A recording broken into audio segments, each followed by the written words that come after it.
به خاطر پیدا کردن جزئیات بیشتر درباره این مراجعتنامه به خانه یعقوب سلیموف زنگ زدیم. اما پیوندان یعقوب سلیموف به رادیو آزادی گفتند که یعقوب سلیموف به خاطر تبابت چشمانش به خارج کشور رفته است و امکان دارد این مراجعتنامه در خارج کشور به صفحه فیسبوکش جای داده شده است. ضمناً در نامه خود یعقوب سلیموف در مراجعت به امام علی رحمانوف گفته است باور دارم این پیشنهاد از جانب شما که با بخشیدن ها و سیاست صلح‌پرورانتان مشهور جهان گشتید مورد مرحمت قرار گیرد. یعقوب سلیموف نوشته است این پیشنهاد را به عنوان نفری میکند که در برقراری صلح و ثبات در کشور تا اندازه سهمگذار است.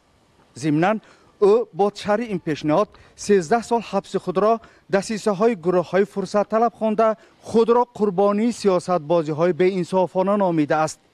در همین حال عزیز محمد خال محمدزاده عضو کمیته قانونگذاری و حقوق انسانی مجلس نمایندگان تاجیکستان روز 6 ایون به رادیو آزادی گفت تا حال در مورد قانون جدید عفو عمومی سند به پارلمان وارد نشده است.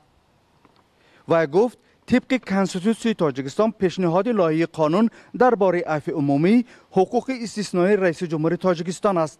سوبیکت های حقوق تشبث قانونگذاری این گونه وکالت و حقوق را ندارند، یعنی نه وکیلان مجلس های ملی و نمایندگان و نه حکومت تاجیکستان چنین حق را دارد.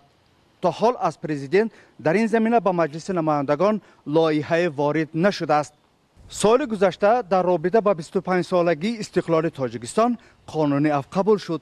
این قانون در مجموع نسبتی 12,000 نفر از جمله 3,000 زندانی تطبیق شده است. در پی قبول این قانون یعقوب سلیموف وزیر پیشین امور داخلی و ظفر رحمانی عضو زندانی حزب ممنوعه نهضت اسلامی نیز رها شدند.